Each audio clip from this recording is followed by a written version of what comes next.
햇살이 선선한 바람을 타고 가을꽃을 두드린다.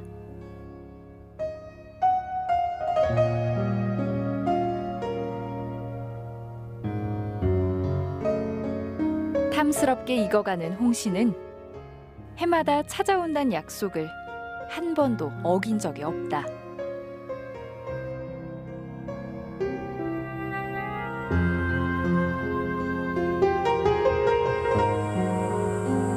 자연이 보여주는 믿음은 바이러스 세상 속에서도 사람들이 살아갈 수 있는 이유일 것이다.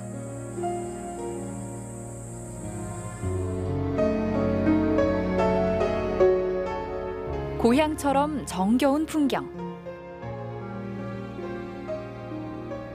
바라만 봐도 대지의 숨결이 느껴지는 곳. 가을 들판 속을 걸어본다.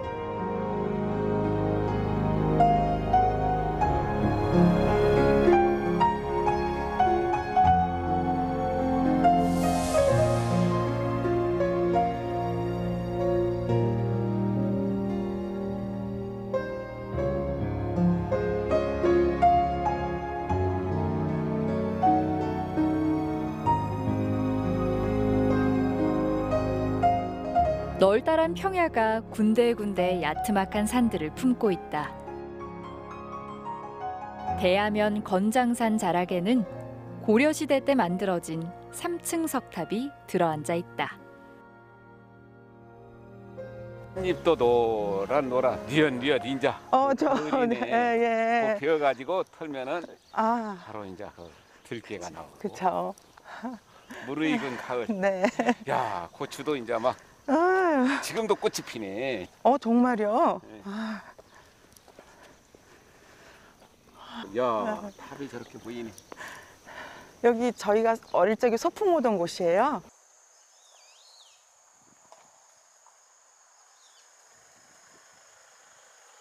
어우야담을 지은 네. 유목인이 지리산에 가가지고 쌍계사에 있는 진감선사 비를 바라보면서 이 비문은 그대로 남아있고 사람만 옛사람이 아니로구나 하는 얘기를 하는데 네. 우리가 지금 여러 천년의 세월이 흐른 뒤에 이렇게 와 있잖아요. 네네. 얼마나 신기한지.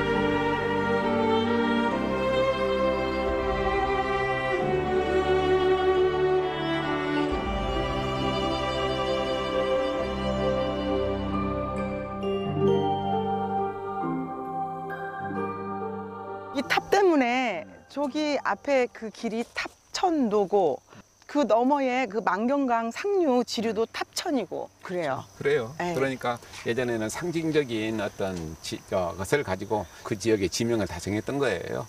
예. 그래서 탑골, 탑동 그런 것들이 우리나라에 정말로 많고. 아, 예. 그리고 여기 근처가 이제 간척지가 군산은 되게 많아요. 여기 대하면 여기까지도 다 물이 들어왔대요. 지금은 이렇게 넓은 평야가 있었지만 사실 조선 후기까지만 하더라도 그렇게 넓은 평야가 많지 않았거든요. 네네네. 그걸 우리가 그런 것 같아요. 생각을 잘 못 하고 있는 거예요. 예전에도 이렇게 넓은 평야가 있었을 것인가? 사실은 우리나라 전부 다 간척이 돼가지고 네. 이렇게 넓어진 것이거든요. 네. 그러니까 김제시 광활면 같은 경우는 사실은 없었던 곳이에요. 아, 그것이 이제 그렇구나. 간척되면서 광활이라는 이름을 붙인 거예요. 지금처럼 평야가 아니었다면 천년 전 석탑은 무엇을 바라봤을까?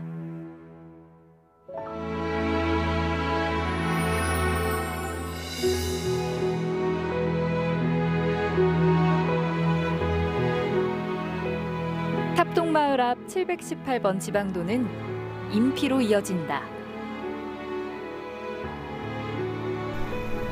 가을날 이 길을 걸으면 우리나라 최대 곡창의 진면목을 맛볼 수 있다. 마음이 내키면 어디서든 황금들판으로 들어갈 수 있도록 군데군데 진입로가 나 있다. 학교 다닐 때 모를 심었거든요. 그래서 양쪽에 못줄을 잡고 뭐 어이 하면은 그렇지. 일어서고 이랬었는데 여기 동네 사람 농사를 지으면서 힘이 드니까 노래를 흥얼거리면서 부르잖아요. 그렇죠. 옛날부터 그랬었는데 탑동 들노래, 옥구 들노래라고 예, 옥구 그래요. 들노래. 예. 그런데 다 바빠서 다 잊었단 말이죠. 그걸 잊고 있어서 참 다시 복원해냈으면 좋겠다. 근데 할 사람이 없기는 하지만 그 들노래가 오히려 일제강점기 때 더 많이 활성화됐었대요. 억눌리고 그럴 때 노래로 그 힘든 걸 풀어내고 그래서 그때는 오히려 들노래로 사람들이 뭉쳤다고 그러더라고요. 지금은 이제 한 사람이 기계로 다 지으니까 지금 사라졌죠.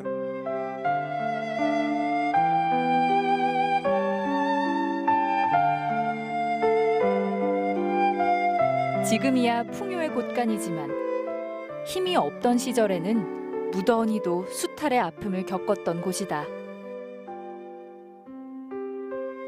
일본이 그 우리 군산을 수탈의 교두부로 삼았잖아요. 아예 뭐 토지조사 사업 한다고 하면서 원래 주인이었던 사람도 자기 땅도 잃어버리고 또 소장료를 일본 사람들이 너무 많이 가져갔잖아요.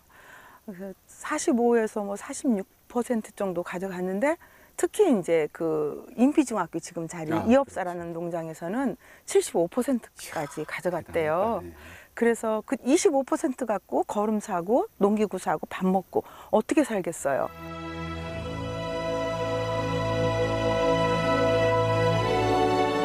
우리나라 최초의 신장로와 최초의 기차역이 모두 이 근처에 있다는 사실은 그래서 쓴웃음이 나오는 역사다.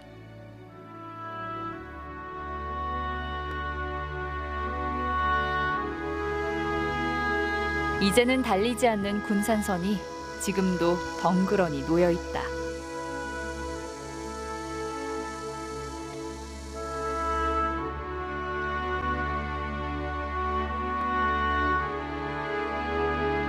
이 지역에서 생산한 쌀을 인피역에서 기차에 실으면 철도는 군산항 선착장까지 이어져 쌀을 일본으로 빼돌렸다.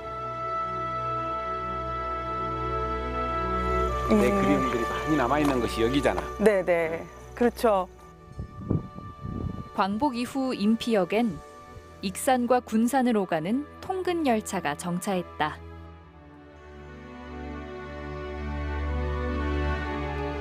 선생님, 저 강주리에 뭐가 들어있었을 것 같아요? 모르지요. 꽃 지금 가을이니까 저기는 홍시도 몇 개 들어있을 것이고 아들들 주려고. 그렇죠. 네. 그럴 수도 있겠죠. 근데 그때는 저기 생선이 가득 들어있었어요. 생거 싸세요. 저 아줌마가 이렇게 다니는 거예요. 저희 이제 그 동네에. 저는 이제 그 월할이니까. 이 아줌마가 오시면 마치 도시의 공기가 마을로 들어온 것 같은 느낌. 그러니까 새벽장을 가서 그 해망동에서 생선을 사가지고 이거 와서 그러니까 엄마 따라갔을 때 그 생선 냄새를 맡았잖아요. 근데 그 냄새가 나는 거예요. 그러면 이 마을에 어떤 마을과 도시하고 연결되는 느낌? 그런 저기죠. 아줌마의 강줄이죠. 야, 여기는 또 그래도 발포개 관저 있고. 저희 친구 중에 호직기라는 별명을 가진 친구가 있어요. 달리기를 엄청 잘해. 그런데 그 친구가 이 근처에 사는데도 기적 소리가 나면 집에서 출발을 하는 거예요. 그래서 막 뛰어오면 그래도 늦으니까 그 기관사 아저씨가 멈춰주는 거예요. 그러니까 그 친구뿐만 아니라 익산하고 군산 통학생들은 모두 다 그랬대요. 그래서 이 친구는 특별히 내가 커서 기관사가 돼야지. 실제 기관사가 됐어요. 네. 꿈을 이뤘네. 네, 최호진이라는 친구인데. 예. 진짜 대단한 꿈을 이뤘다. 예, 예.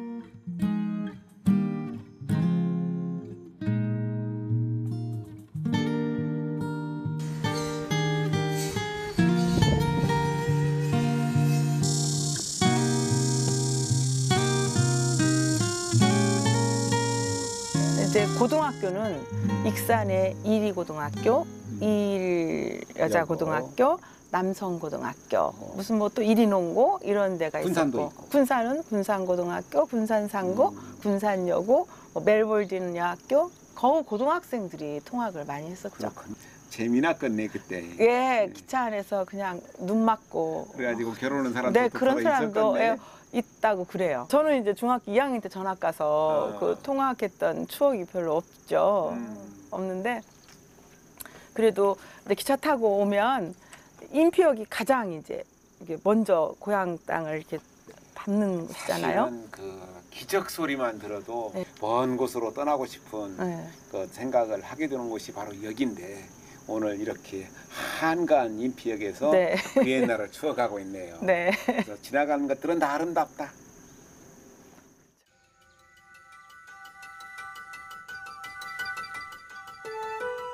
인피 역사 앞 시계탑엔 거꾸로 가는 시계가 걸려 있다.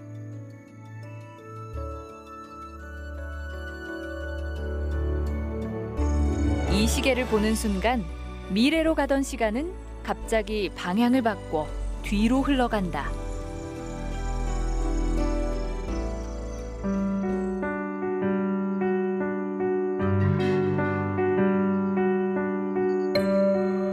그리고 마주치는 건 자기 자신. 현재의 시간 틀에서 벗어날수록 스스로의 내면에 접근하는 건 왜일까?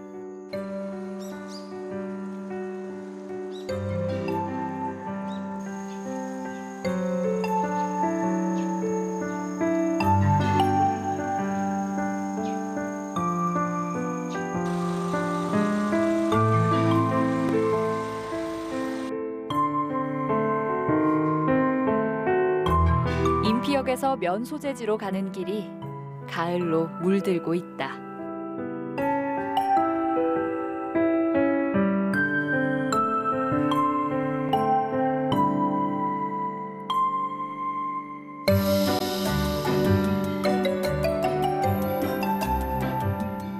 (20분) 정도 걸으면 야트막한 산기슭에 자리한 호원대학교가 나타난다. 마르셀 프루스트의 잃어버린 시간을 찾아서를 읽으면은 얼마나 기가 막힌지. 그 집이가 충분한. 11권이 있거든. 네, 11권짜리거든. 여기가 이제 문사당이라는 데가 있다면서요? 그랬었죠. 옛날에 네. 저 어릴 적만 해도 예. 여기 문서당에 와서 많이 놀았어요. 그 서당 옆에 있는 저쪽 산이 학당산이에요. 그러니까 옛날에는 서당을 학당이라고 했잖아요. 그렇지. 예. 그래서 학당산 또 이게 남산 자락 끝이거든요. 근데 대학교가 생겼잖아요. 그렇죠. 그러니까 어떤 자연 경관이 공부하기 좋은 곳이었던 것 같아요.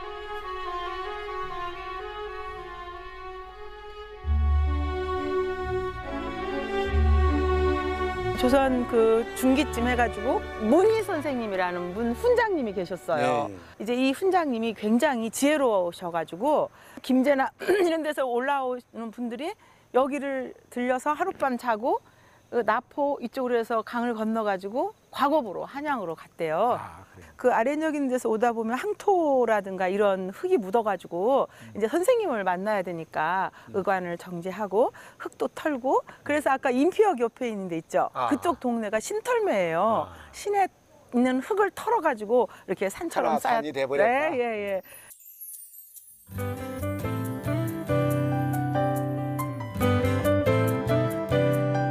남산의 북쪽 산자락을 다 내려가면 인피면 소재지가 나온다.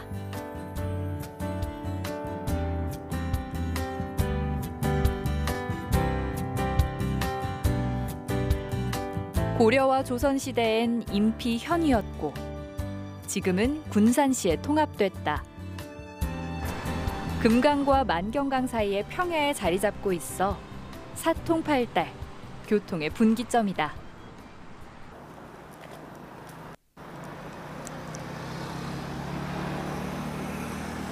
아, 이곳이 최만식 선생의 생가라구나. 네. 중절 못 쓰고. 네.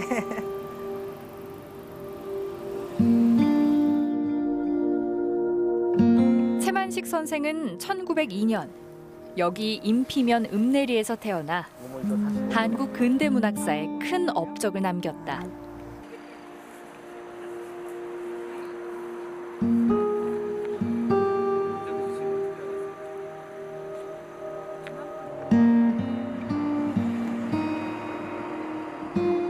한 인간에게 있어서 고향은 대단한 곳이거든요. 네네. 특히 이제 자기가 태어난 곳, 영혼이 있다면 어쩌면은 자기가 태어난 곳에 이곳에 머물 것 같아요. 네.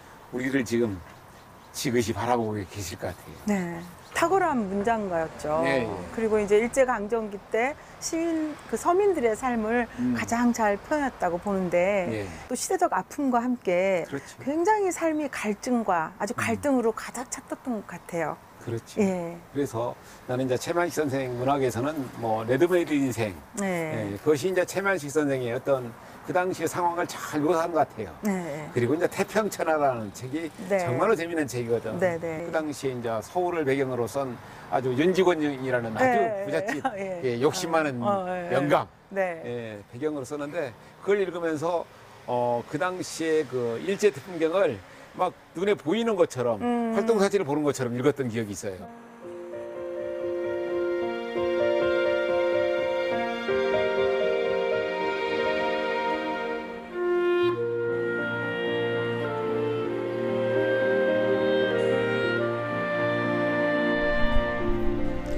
최만식은 소설 탕류에서 위선과 음모가 횡행하는 1930년대 식민지 사회를 묘사했다. 군산시는 선생의 문학적 업적을 기리기 위해 임피면에 백릉 최만식 도서관을 운영하고 있다.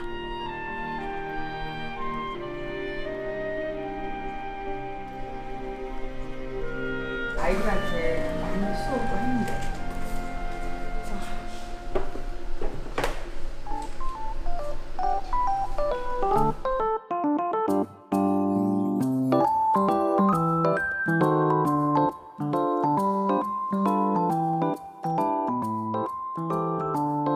나는 레드메이드 인생이 예. 굉장히 내 기억 속에 아련하게 남아 있거든요. 어떤 그러니까 점에서요? 그 소설 속에서 아들 하나 데리고 살면서 굉장히 힘들게 살잖아. 이 아들을 갖다가 친구한테 예, 그 데려다가 취직을 시켜달라 하고 자기가 돌아오는 광경인데 내가 초등학교 졸업하고 나서 어머니가 이제 그 친정 오빠 서울에 살고 있었는데 그 나를 취직을 시켜달라고 해가지고 어머니하고 같이 이제 열차를 타고 서울까지 갔었어요. 관행 열차를 타고 가가지고 예, 여기 삼촌이 나를 갖다가 이제 그 제과점이지. 예. 제과점 연탄 가는 일을 갖다가 시켜주고 하는데 그때 어머니가 너 여기서 잘 버티고 오래 배워가지고 와라 그랬는데 그러고 돌아가던 풍경 그것이 기억 속에서 아련한데 최만식 선생의 레드메이드 인생을 읽을 적에 그 장면이 떠올라가지고 눈시울을 적셨던 적이 있었거든요. 레드메이드 인생. 어머니하고 그때 그 시절을 가끔 떠올린다니까. 어머니가 나를 거기다 데려다주고 내려갈 때 어떤 마음이었을 것인가. 배워라, 배워야 한다. 상놈도 배우면 양반이 된다. 그 당시의 풍토예요. 가르쳐라. 논밭을 팔고 집을 팔아서라도 가르쳐라. 공자왈 맹자왈은 이미 시대가 지났다. 상투를 깎고 신학문을 배워라. 정말 그 당시에 가치 혼돈의 시대였었거든요.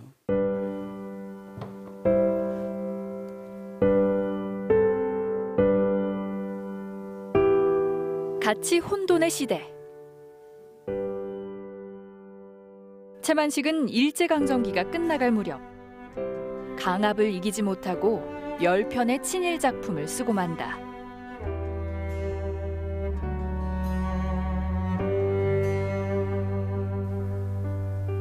해방 후 민족의 죄인이라는 글로 친일 작가 중에선 유일하게 자신의 과오를 반성했지만 최만식은 결국 친일 이력으로부터 자유롭지 못하게 됐다.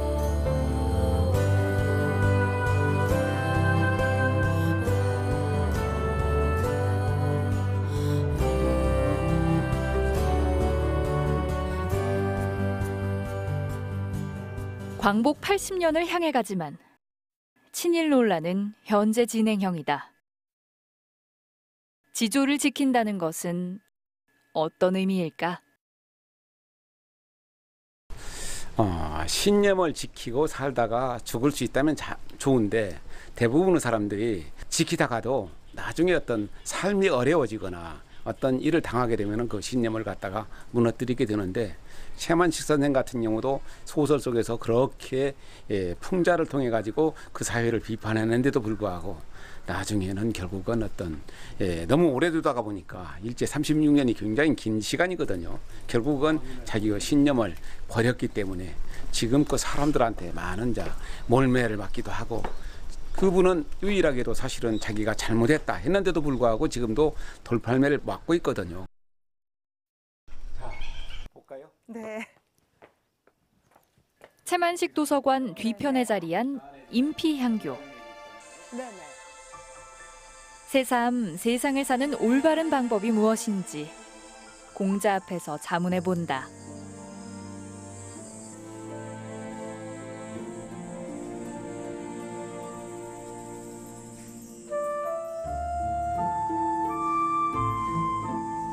예전에 이 명륜당에서 네. 글 읽는 소리가 막 그 인피 현이 떠나가도록 울렸던 때가 있었을 것인데. 네, 이제 한교에 오면 이게 학교이기 때문에 늘 교육이란 뭘까, 어떤 교육이 이 시대에 펼쳐져야 할까, 저는 이제 그 생각을 해봐요.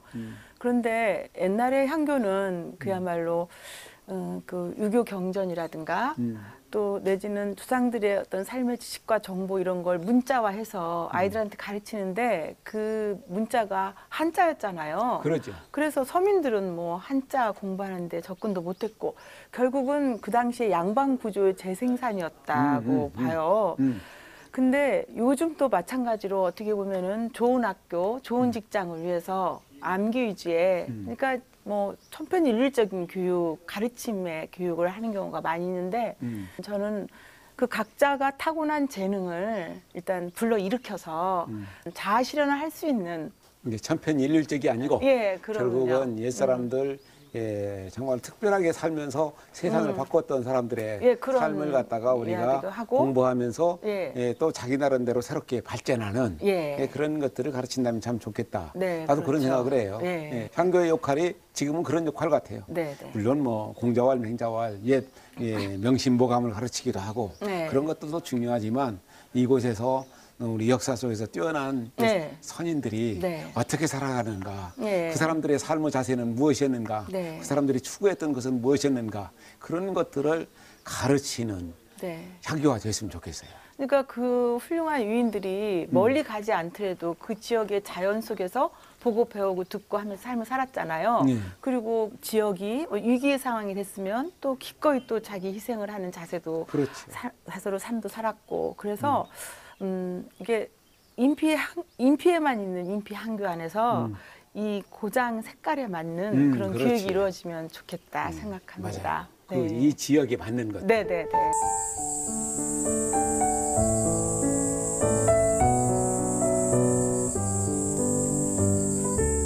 어떤 삶을 살았는지 들여다보는 것만큼 좋은 교육이 있을까? 호시절과 위기의 시절을 어떻게 보냈는지, 신념은 지니고 살았는지, 또 지켜냈는지.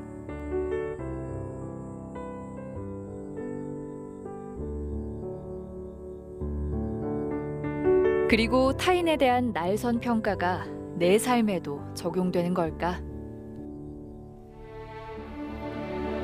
향교에 내려앉는 가을볕을 쬐며 걸어온 길과 걸어갈 길을 생각해 본다.